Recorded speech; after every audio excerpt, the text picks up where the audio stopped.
છે, નવયુવાનોને ખ્યાલ ન હોય એટલે હું એને જણાવવા માંગુ છું 2009માં જ્યારે ખૂબ જ મંદી હતી, ખેડૂતો આત્મહત્યા કરી રહ્યા હતા, સરકારને મનમોહનસિંહની સરકાર કોંગ્રેસની સરકારને ધ્યાને આવ્યું, એક ઝટકે કેટલા કરોડનું દેણું માફ કર્યું ખ્યાલ છે કોઈને? હું પૂછવા માંગુ છું, કોઈને ખ્યાલ છે?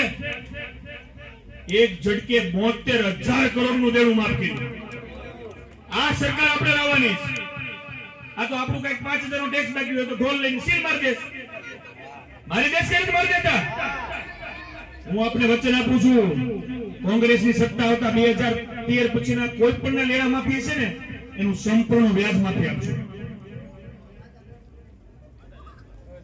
કોંગ્રેસના ઉમેદવારો છે જે આપણી વચ્ચેથી ગયા, પંજો યાદ રાખજો, 26 તારીખે પંજો, પેલા પંજો ને પછી જમજો.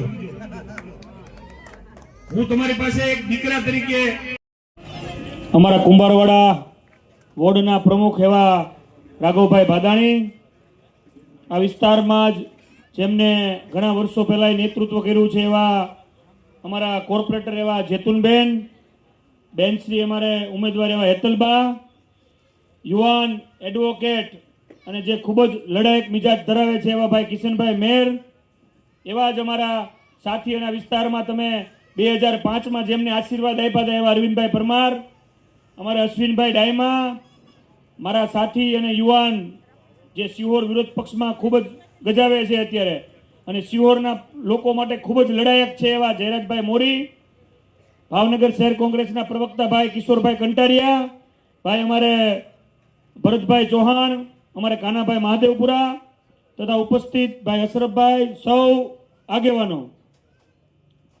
મારા બહેનો મારે પૂછવું કેટલી વાર પાણી આવે છે અહીંયા પીવાનું?